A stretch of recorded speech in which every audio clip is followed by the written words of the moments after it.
नमस्कार दोस्तों, मैं प्रकाश सरोवर आपका दोस्त फिर से आपके सामने एक सच्ची कहानी के साथ। ये कहानी हमें बताती है कि जब दुनिया आपकी काबिलियत को नकार दे तो अपनी प्रतिभा को कम मत आंकिए। कला और बुद्धिमानी की ताकत बंदूक या पैसों से भी बड़ी हो सकती है।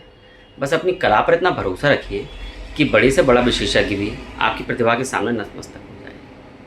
ये एक ऐसी सच्ची कहानी है जो इंसानी दिमाग की अद्भुत कल्पनाशीलता, कला और दुनिया के सबसे बड़े ऐतिहासिक धोखे की है।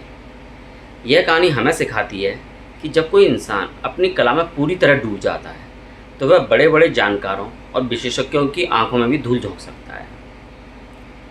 ये जो मैं आपके सामने कहानी लेकर आया हूँ, ये नीदरलैंड के एक गुमनाम पेंटर हॉर्न वैन मीगरेन की है, जिसने दुनिया के सबसे शातिर कला चोरों और यहाँ तक कि खूंखार नाजी कमांडरों को अपनी उंगलियों पर नचाया।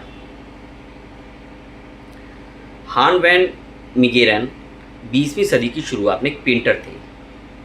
बहुत अच्छी पेंटिंग्स बनाते थे, बहुत शानदार पेंटिंग्स बनाते थे। लेकिन उस दौर के बड़े बड़े आर्ट क्रिटिक्स, जो कला समीक्षक होते हैं, ने उनकी कला को यह कहकर खारिज कर दिया कि तुम्हारी कला में कोई नयापन नहीं है, तुम बस वो पुराने महान कलाकारों की नकल कर रहे हो। इससे मीगेरन का दिल टूट गया और उन्होंने यह अपमान उनके दिल में चुभ गया। उन्होंने रोने या हार मानने की बजाय एक बेहद अनोखा और खतरनाक बदला लेने की सोची। उन्होंने तय किया कि वह 17वीं सदी के दुनिया के सबसे महान डच पेंटर जोहान्स वर्मीर की शैली में एक नई पेंटिंग बनाएंगे और दुनिया के उन्हीं समीक्षकों को दिखाएंगे जिन्होंने उनका मजाक उड़ाया था। ये काम लेकिन इतना आसान नहीं था।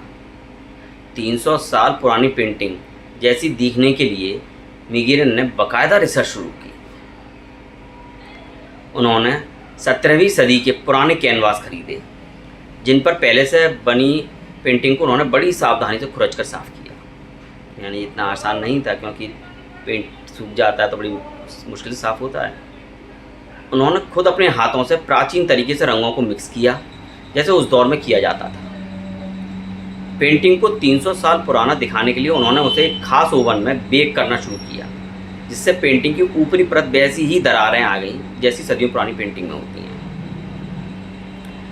फिर उन्होंने एक पेंटिंग बनाई जिसका नाम रखा द डिसाइपल्स एट अमाउस। जब उन्होंने इसे कला समीक्षकों के सामने पेश किया तो पूरी दुनिया के बड़े बड़े एक्सपर्ट्स घूम गए। उन्होंने इसे वर्मीर की सबसे महान और असली कृति घोषित कर दिया। मीगेरन ने वह पेंटिंग करोड़ों रुपए में बेच दी। वे अपना बदला ले चुके थे, लेकिन उन्हें जो पैसा और मज़ा मिल रहा था उसकी वजह से उन्होंने सच बताने की बजाय और भी नकली पेंटिंग बनाना जारी रखा।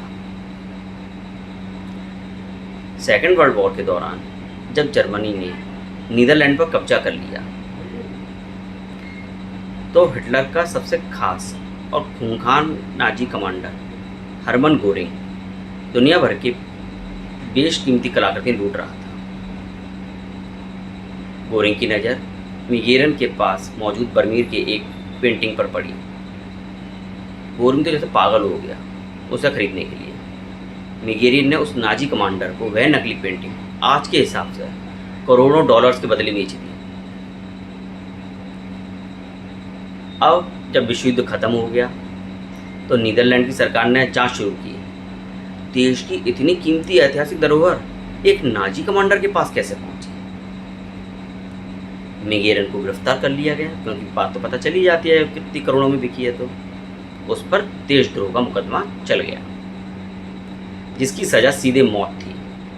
मीगेरन के पास खुद को बचाने का सिर्फ एक ही रास्ता था। उन्हें यह साबित करना था कि उन्होंने देश की संपत्ति नहीं बेची, बल्कि एक नाजी कमांडर को बेवकूफ़ बनाया। अदालत में मीगेरन ने चिल्लाकर कहा, वो पेंटिंग असली नहीं है, उसे मैंने खुद अपने हाथों से बनाया है। किसी ने उनकी बात पर विश्वास नहीं किया। जज, वकील और आर्ट एक्सपर्ट सब हंसने लगे कि यह अपनी जान बचाने के लिए झूठ बोल रहा है। तब कोर्ट ने आदेश दिया कि मीगेरन को जेल की एक कोठरी में बंद किया जाए और उनके सामने कैनवास और रंग रखे जाएं। पूरी दुनिया की मीडिया और पुलिस की निगरानी में मीगेरन ने जेल के अंदर महज कुछ दिनों में हूबहू वैसी ही एक और मास्टरपीस पेंटिंग बनाकर खड़ी कर दी। ये सब उनका कला कौशल था, जिसकी बदौलत उन्होंने फिर से वैसी ही एक पेंटिंग बना दी जैसी 17वीं शताब्दी में थी। एक्सपर्ट्स के तो होश उड़ गए। जो इंसान कल तक देशद्रोही माना जा रहा था, वह रातों रात नीदरलैंड का नेशनल हीरो बन गया। लोग सड़कों पर जश्न मनाने लगे कि एक डच कलाकार ने उस खूंखार नाजी कमांडर को ठग लिया, जिससे पूरी दुनिया डरती थी। अदालत ने उन पर से देशद्रोह के सारे आरोप हटा लिए और जालसाजी के लिए महज 1 साल की हल्की सी सजा सुना दी। तो दोस्तों, आपने देखा कि किस तरह से निगेरन ने अपनी कला और सूझबूझ से इतनी बड़ी उपलब्धि हासिल कर ली। तो इसी के साथ दोस्तों, मैं अपनी वाणी को विराम देता हूँ। नमस्कार। और आपसे एक और गुजारिश करूँगा कि आप मेरे इस चैनल को सब्सक्राइब करें और सब्सक्रिप्शन लें, जिस पर ये कहानियाँ 1 हफ्ते पहले आ जाती हैं। धन्यवाद।